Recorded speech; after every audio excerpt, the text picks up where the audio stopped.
Hey everyone, Mr. Evans here with your pre-recorded lesson for Unit 3, Lesson 7, Recycling of Matter. Now, you will notice that in these lessons, you are seeing a lot of the same stuff over and over again. That is because there are some foundational concepts such as photosynthesis, cellular respiration, um, the glycolysis, certain cycles like the carbon cycle. You're going to see these a lot repeated over and over again in different lessons because these are like the foundational concepts that we're trying to show you in biology. And we're trying to tie as much stuff as we can back to those because this basic course is to kind of get you to the foundational levels of what's happening inside the cells and how all of the material and the matter in the physical world kind of relates to the biological world, and all of that material moves through organisms. So if you're starting to get sick of hearing about the same things over and over again, that is why. Hopefully by the end of this course you will have a solid grasp of what photosynthesis is, how it moves material through the ecosystem, and all of the basic cellular processes that make life happen. This whole course, both A and B semester, really is focused more on the process of biology rather than the actual plants, animals, organisms, and like the higher systems. That kind of stuff is for when you get into later biology courses. So I just kind of wanted to put that out there really quick because I know you got to be noticing by now you're seeing the same stuff over and over.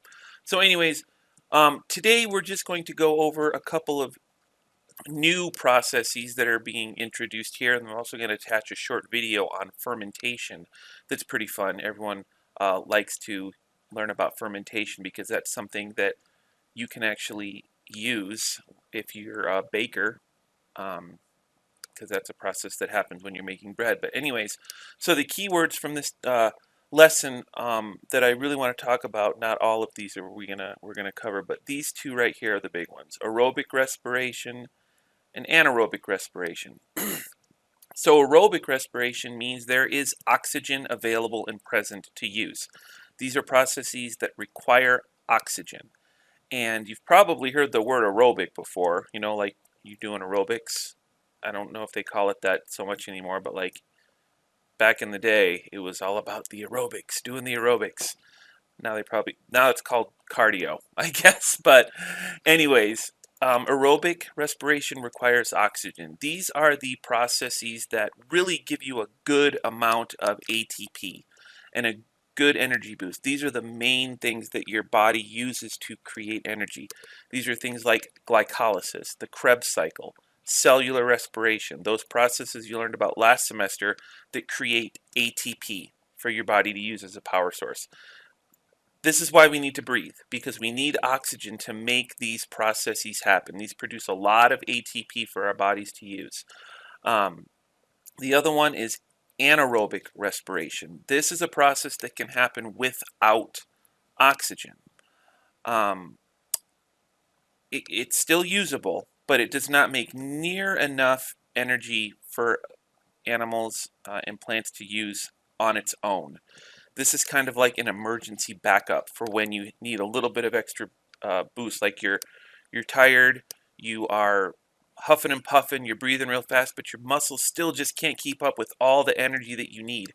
So this process, anaerobic respiration, can kick in to just give you a little bit of extra boost. This is also a process that happens if you have a lack of oxygen, if you're being suffocated, or there's asphyxiation, or something is keeping you from processing oxygen correctly.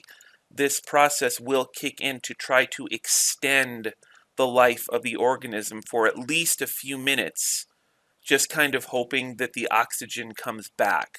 So, for example, if there is someone who is oxygen deprived, there is evidence of anaerobic respiration from chemicals that have built up in their bloodstream, like lactic acid.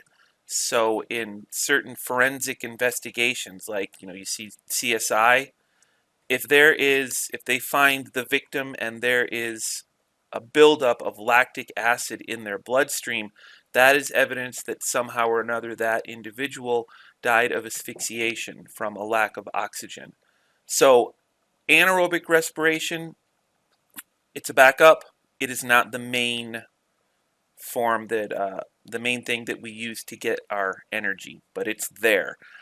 Something else about anaerobic respiration is the process of fermentation is an anaerobic process. It does not require oxygen.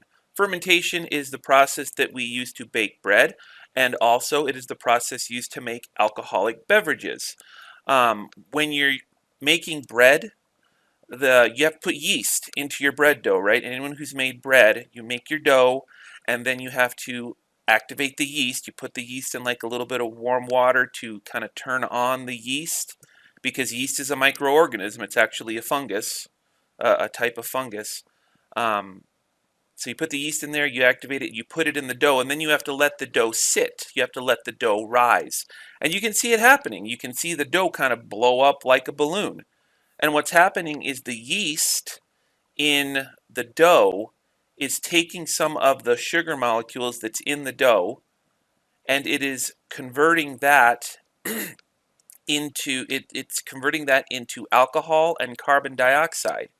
And the carbon dioxide is the gas that kind of expands the dough and makes the bread rise. The carbon dioxide bubbles are forming in the dough, and it's making it rise. And it's also creating alcohol, even in the bread, even though it's kind of not that much alcohol because there isn't that much sugar in bread. And when you bake the bread, the alcohol burns off during the baking process. That's why bread doesn't make you drunk. And even if you just ate the dough, there's not enough alcohol in there to do anything, so don't get any ideas. But fermentation is also used to make real alcoholic beverages like wine, beer, and anything.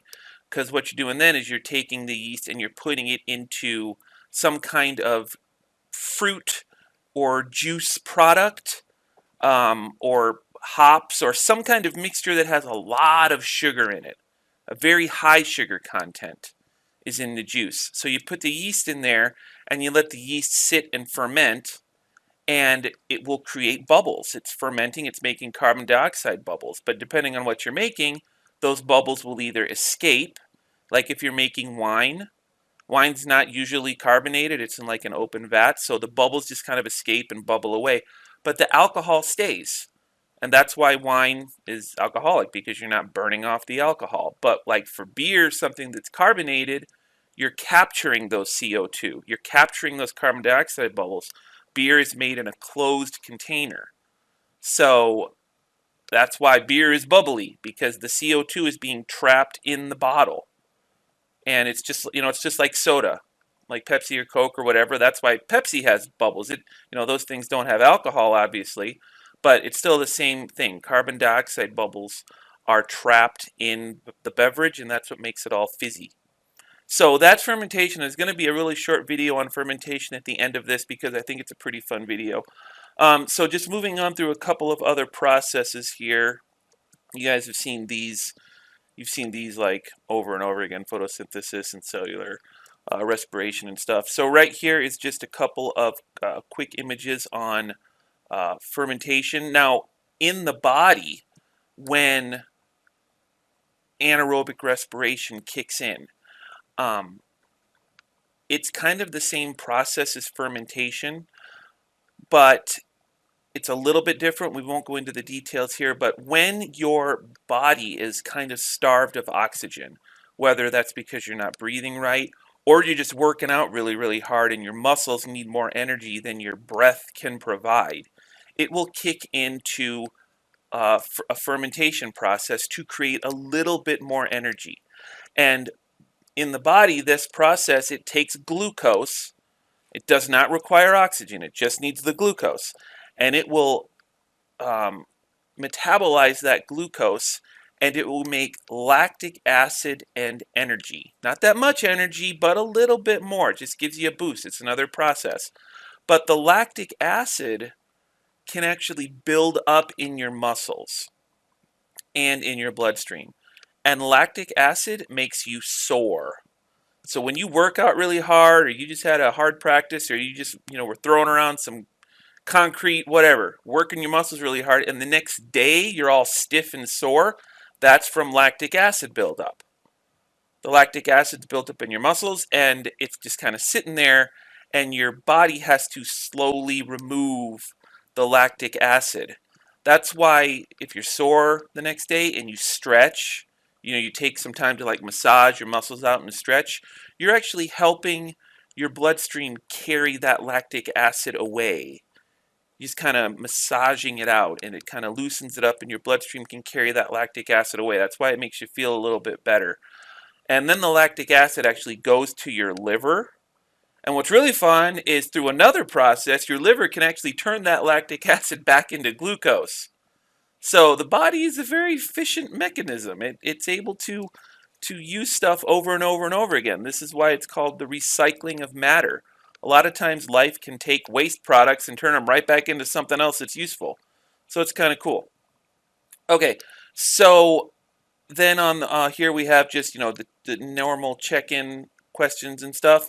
When you guys are looking at these questions in your lesson, like these check-in questions, it always really is a good idea just to jot something down in your notebook. Like try to answer the questions, see if you have any idea what it's talking about, and just jot something down really quick. It doesn't have to be a dissertation or a novel, just something real quick, just to kind of jog your own memory to make sure you're remembering some of this stuff, all these practice questions here. This just goes through, see, this is going through aerobic and anaerobic respiration twice. It's really just trying to drill that down in there. One more word is anaerobes are organisms that just rely on anaerobic respiration. So like the yeast is an anaerobe. It does not require oxygen to live. That's why you can throw it into a vat of fruit juice and it will survive and thrive and grow. Actually, when you're making wine or something like that, the yeast will actually multiply, and then it's like the wine is like full of yeast, and you actually have to wait for all that yeast to settle to the bottom of the tank, because once the yeast eats up all the sugar and there's like so much alcohol in the juice, it actually kills off the yeast because the alcohol content gets so high that the yeast can't survive anymore. It's kind of like trying to live in your own toilet water, which is like, okay, yeah, that would be fine for a little while, but eventually it would become toxic. And that's what happens to the yeast. They're swimming in their own waste products, which is for them is alcohol and carbon dioxide, and eventually it gets so toxic to them that they can't survive, and all the little yeast corpses just kind of fall to the bottom of the tank. And you get this thick yellow pasty stuff at the bottom of the tank. And the reason I know this is because I actually used to work at UNR at a grape vineyard, and we made wine from that. So I have some experience with that. So yeah, it's like this really thick, goopy, yellow, pasty yeast layer of yeast corpses. But don't worry, because it's filtered and processed and all that stuff. Not that y'all need to worry about that for at least, a few more years. All right, so I'm going to show a little short video about fermentation here. This is the same video that's the supplemental video. I'm just tagging it into here because I really think you guys should watch this one. I want to make sure because it really is kind of fun and cool. So that's it for today, everyone. Have a fantastic rest of your day.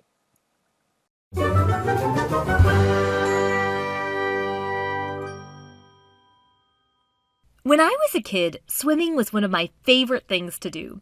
I was on the swim team starting when I was 4 years old and then on and off throughout grade school. Although I wasn't especially fast. I just loved the water. I used to dream that there was a way I could be like a fish. When I was little, I had a misconception that fish didn't need oxygen. Later on, I learned that, no, most fish have gills that allow them to extract the oxygen, which they need, from the water. So then I just thought it'd be really cool if I had gills. But alas, no gills for Pinky. Oxygen is a really big deal. So many organisms, from fish to plants to humans, need oxygen. And yes, even though plants make oxygen in photosynthesis, they still perform cellular respiration, and therefore plants still need oxygen themselves. There's often a misconception that plants don't need oxygen. That's just not true. So why do these organisms need oxygen? It's similar to why you need oxygen. If you've ever wondered why you need to breathe, which is done by the respiratory system in your body, zoom into the cell level. Cells in your body use the oxygen you inhale to perform cellular respiration. The formula here requires inputs, otherwise known as reactants, to make ATP. And oxygen is one of those reactants in the overall equation that is needed to break glucose down in forming ATP. Why ATP? ATP stands for adenosine triphosphate, and it's action-packed with 3 phosphates. It has the ability to power many cellular processes. Typically, it's coupled to other things that it may be powering. Now, after losing the phosphate, the molecule is ADP, adenosine diphosphate, because it has 2 phosphates. In cellular respiration, though, there are enzymes that can add another phosphate to it and convert it back into ATP again. This particular formula of cellular respiration is aerobic, meaning overall it requires oxygen. It's pretty complex, and we have a video breaking down the steps. But that's not what this video is about. This video is about what happens when there is no oxygen, because cells still need to make their ATP. So what kind of cells can handle the no oxygen thing? Well, many types of bacteria can, many types of archaea, yeast, which is a fungus that could be helpful, like making your bread rise. Your muscle cells can, for a while anyway, and these are just a few examples. Now, these organisms handle the lack of oxygen in different ways. Some organisms, such as some types of bacteria or archaea, can do anaerobic respiration. They can continue to perform glycolysis, Krebs, and the electron transport chain, just like aerobic cellular respiration. But since there is no oxygen to be that final electron acceptor at the end of the electron transport chain, they use something else, sulfate, for example. These organisms are specifically adapted to be able to use a different electron acceptor in this anaerobic respiration. Another option is the organism may just stick with doing glycolysis, which doesn't require oxygen, and then the addition of some way to get their NAD+ back. We'll talk about what that means in a minute. This process is called fermentation, and that's what we're going to focus on. Fermentation is a way to be able to handle the little to no oxygen issue. It allows for glycolysis to happen and for glycolysis to keep going. That means making ATP where there is no oxygen. And while you won't make as much ATP in this process as you would aerobic cellular respiration, you can't be too picky when oxygen isn't around. Okay, so recall what glycolysis is from our cellular respiration video. In glycolysis, you take glucose, a sugar, and it gets converted into pyruvate. This takes a little ATP cost to actually start it up, but overall, per glucose, you make 2 net ATP molecules, and you also produce 2 NADH. Recall that NADH is a coenzyme and an electron carrier. We also need to mention that NADH didn't just poof appear as a product. No, because NAD+ actually was reduced to NADH when it gained electrons. And if the words reduced and oxidized are confusing, you can remember the famous Leo Gurr mnemonic. Lose electrons oxidized, gained electrons reduced. So NADH to NAD+ is oxidation because it loses electrons, and NAD+ to NADH is reduction because it gains electrons. Now, NADH, the electron carrier, would normally be delivering the electrons gained to the electron transport chain, if this was aerobic cellular respiration. Once losing their electrons, NADH would be oxidized into NAD+ and be ready to be involved all over again in glycolysis. But there's no electron transport chain in this fermentation process, so we've got to regenerate the NAD+ somehow. NAD+ is needed here, after all, for glycolysis to continue. Fermentation, therefore, adds another little step to the end of glycolysis, a step to help regenerate NAD+. This happens because fermentation allows NADH to give its electrons to an electron acceptor, which, in the 2 fermentation examples we are going to give, will either be a derivative of pyruvate or pyruvate itself. So here we go with 2 types of fermentation, which both result in different products from pyruvate. Alcoholic fermentation is done by some types of yeast. So first glycolysis happens, which yields 2 net ATP, 2 pyruvate, and 2 NADH. Now, we need this step to regenerate the NAD+, so we can keep doing glycolysis. The 2-pyruvate is used, which will ultimately produce carbon dioxide and 2-ethanol, alcohol. But the derivative of pyruvate shown here, acetaldehyde, can act as an electron acceptor in this process, so the 2-NADH can be oxidized to 2-NAD+, so that glycolysis can start all over. Since alcohol is a waste product in this process, this is why many yeast are used to produce alcoholic products. Yeast also can do alcoholic fermentation in making bread, and the carbon dioxide product we mentioned is involved with helping the bread rise. The tiny amount of alcohol produced in the short fermenting time of bread will evaporate in the baking process. Lactic acid fermentation, as done by cells such as your muscle cells, for example.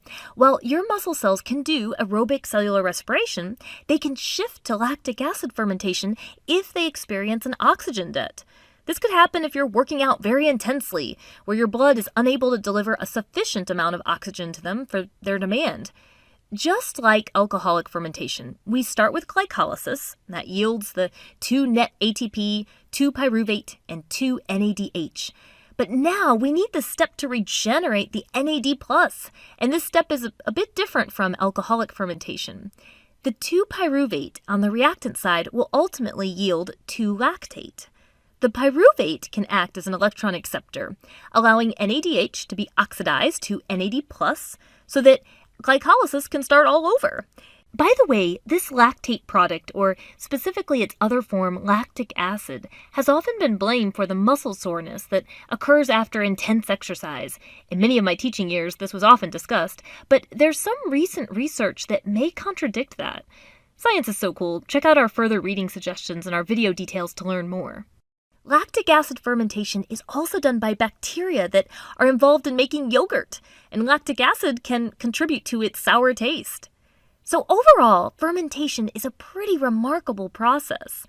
Although, it does make us appreciate oxygen because despite how absolutely awesome fermentation may be, it just can't make as much ATP as aerobic cellular respiration.